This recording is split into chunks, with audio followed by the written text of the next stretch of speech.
tal? Bienvenidos a este nuevo video. Bueno, quienes nos hayan visto ya con anterioridad se habrán dado cuenta que cambió un poquito la imagen del canal. Quienes se hayan metido a verlo, hemos incorporado a esta pequeña mascota que está apareciendo en pantalla. Se llama Tesca. Y bueno, es la nueva imagen del canal. Es una pequeña adición que hemos hecho ya tratando de darle un poquito más de forma a todo esto, ¿no?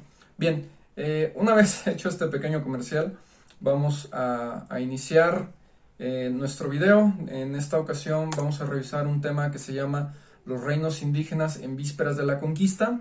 Nada más aquí me gustaría hacer una aclaración que la palabra reino como tal no aplica en su totalidad a las formas políticas que se llevaron en diferentes pueblos en Mesoamérica, ya que no es lo mismo un Tlactuani, un Cazontzin, que un rey europeo. Son características diferentes, son cuestiones diferentes, que si bien ambas figuras, tanto gobernantes mesoamericanos con el nombre que sea, como monarcas europeos, tienen a final de cuentas el común denominador de que son gobernantes de un pueblo, las características ontológicas, las cualidades que tiene el cargo del rey y el cargo de un gobernante en Mesoamérica son muy diferentes. Partiendo de que, por ejemplo, el cargo de rey es hereditario, mientras que los cargos de gobernantes mesoamericanos podían o no ser hereditarios. Es decir, en el caso de la ciudad de Tenochtitlan, Fray Bernardino de Sahagún, en su libro Historia General de las Cosas de la Nueva España, tiene ahí un fragmento, un apartado, cuando habla de la elección de los tlactuanis.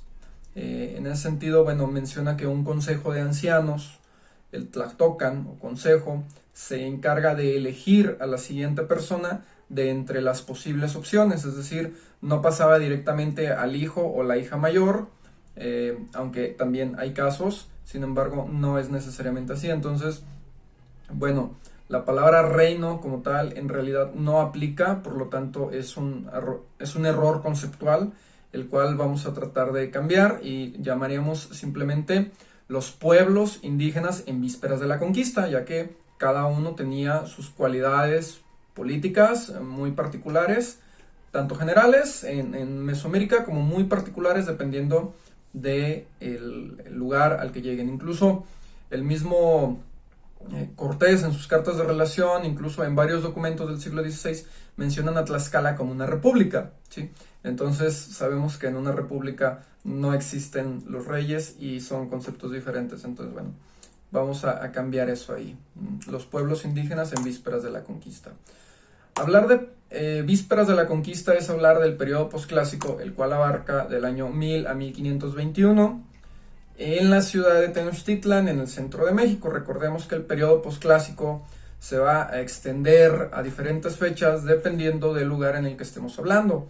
En Occidente se va a extender hasta 1600 y fracción, en las zonas de Michoacán, Guerrero, Oaxaca va a ser más o menos las mismas fechas. En el caso de las ciudades mayas, va a haber lugares donde el proceso de conquista como tal va a extenderse hasta 1700 y fracción. Entonces, bueno, propiamente el periodo posclásico de cada pueblo va a variar según los procesos históricos que hayan llevado cada uno.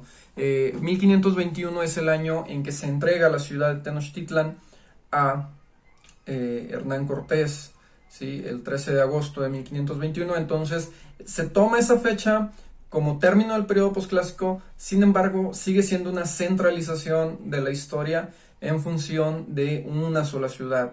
El resto de ciudades mesoamericanas no caen, no termina su periodo posclásico en ese momento, ¿no?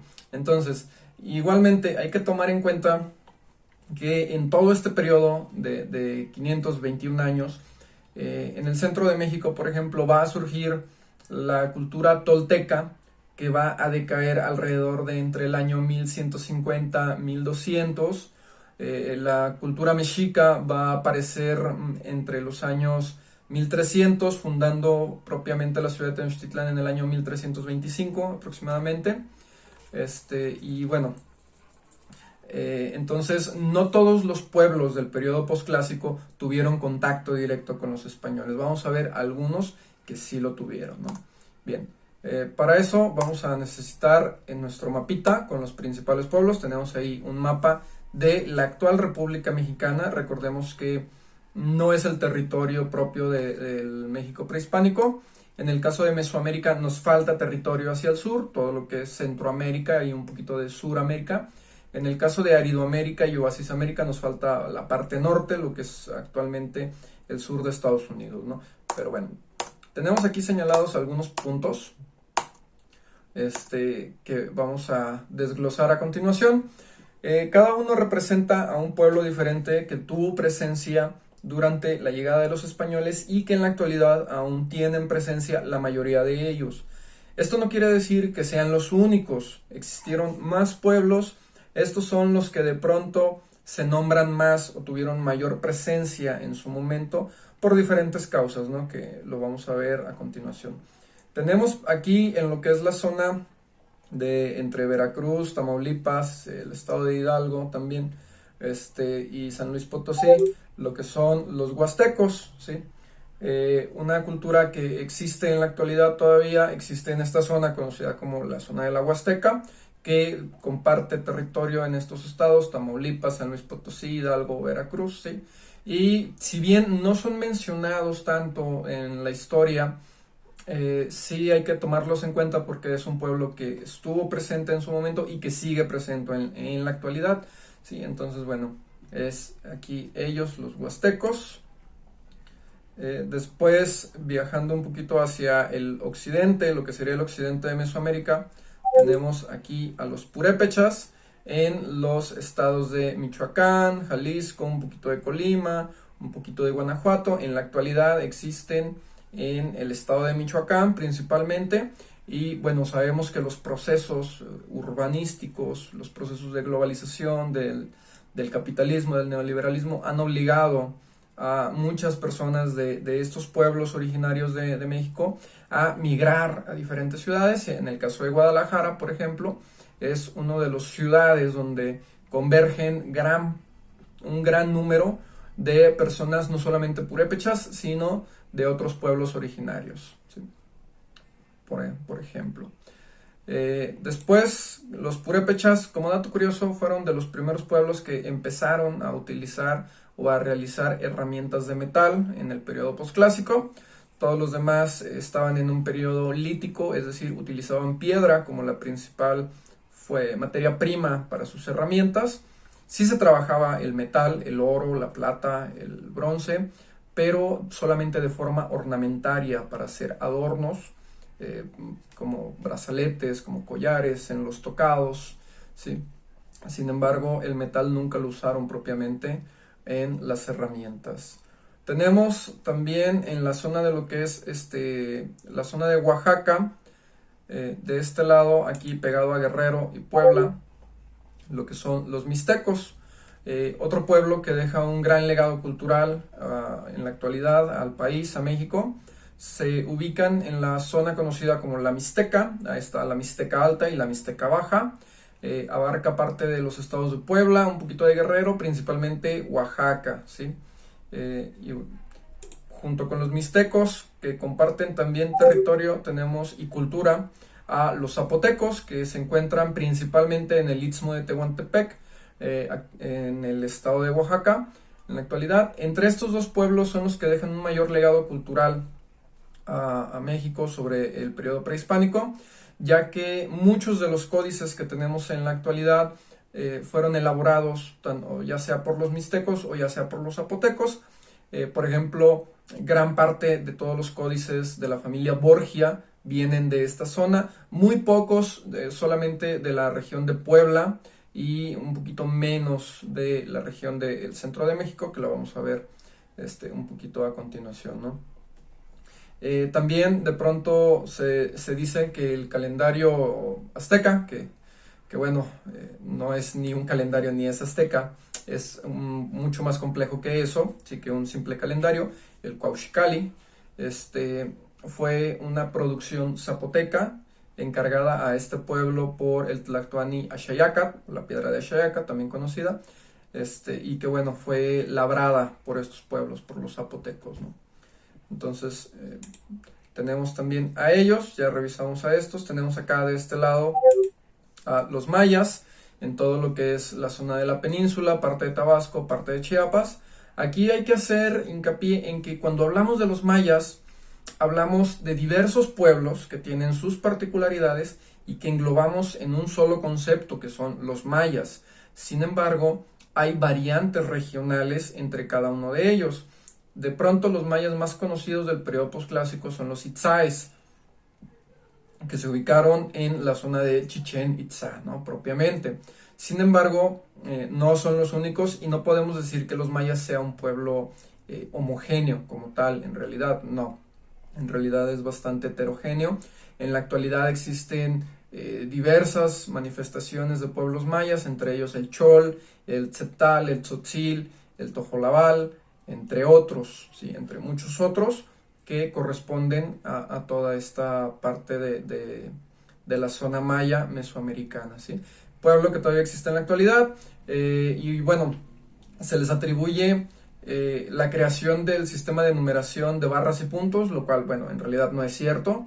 Los olmecas ya utilizaban este sistema de numeración en sus estelas. Se les atribuye también como casi la invención del calendario mesoamericano y prehispánico. Bueno, tampoco es cierto. Sí es verdad que le hacen algunos ajustes como la cuenta larga, que es alrededor de unos 10.000 años, y que solamente los mayas tenían, hasta donde sabemos, este tipo de cuentas.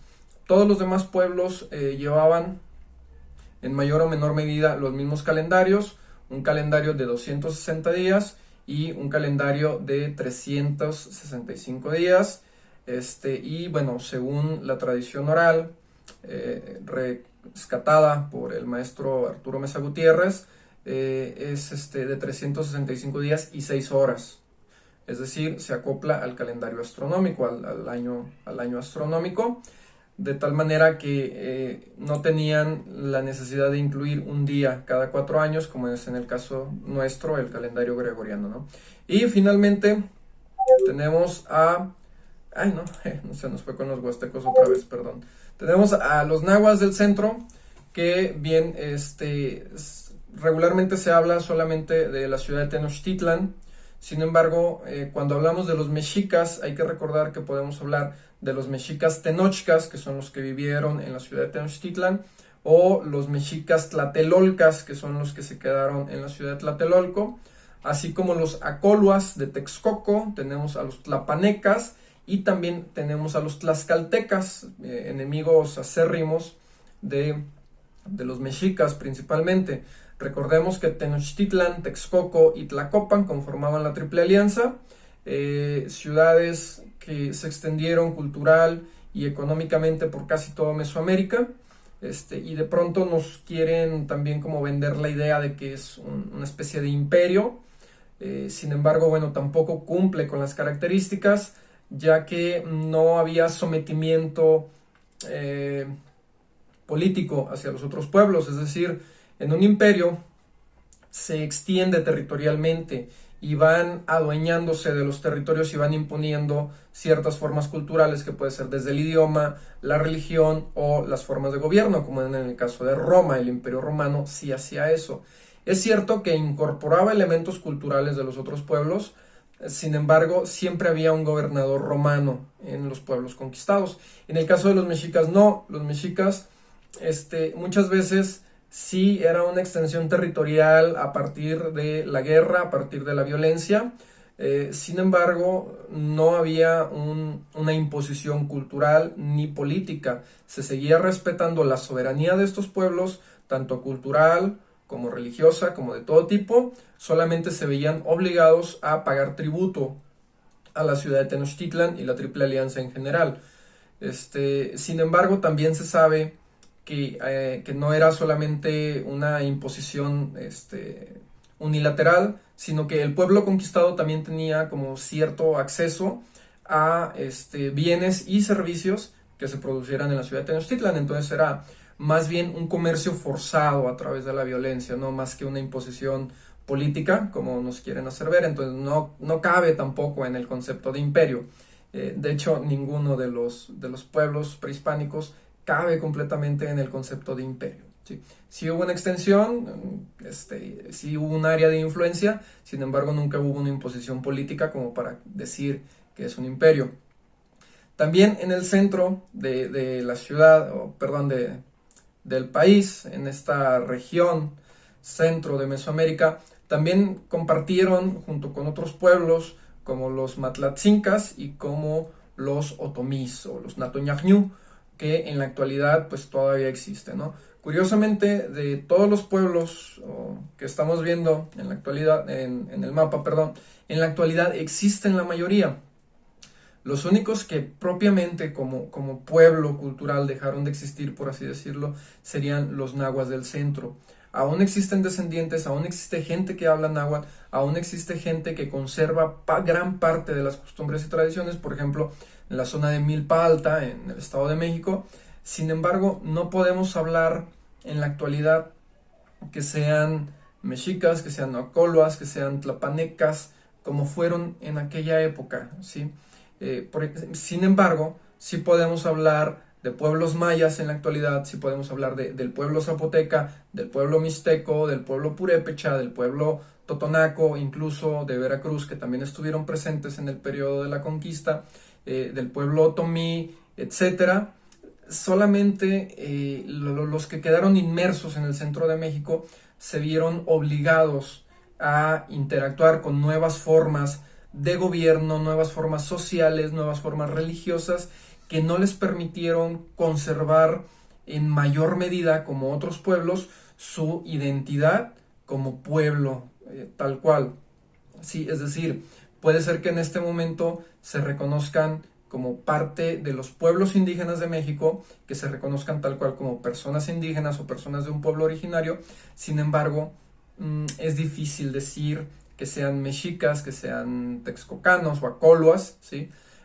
O que sean tlapanecas. Existe ahí cierta dificultad, ¿sí? Evidentemente son los herederos directos de estos pueblos. Sin embargo, hay una laguna de identidad, por ejemplo, respecto a otros pueblos, ¿no? Esta inmersión en las grandes ciudades del centro de México, ¿no? Particularmente la Ciudad de México. Entonces, bueno, eso ya igual va a ser tema de otro video. Hasta aquí llega el video de hoy. Tenía que ser algo así como muy breve, igual se nos fue un poquito más, espero que sea de utilidad. Recuerden que si este video les sirve y les ayuda, se cumple mi cometido, mi finalidad. Si lo comparten con alguien más a quien les pueda ser útil, pues mucho mejor. Muchísimas gracias y nos vemos en el siguiente video. Hasta luego.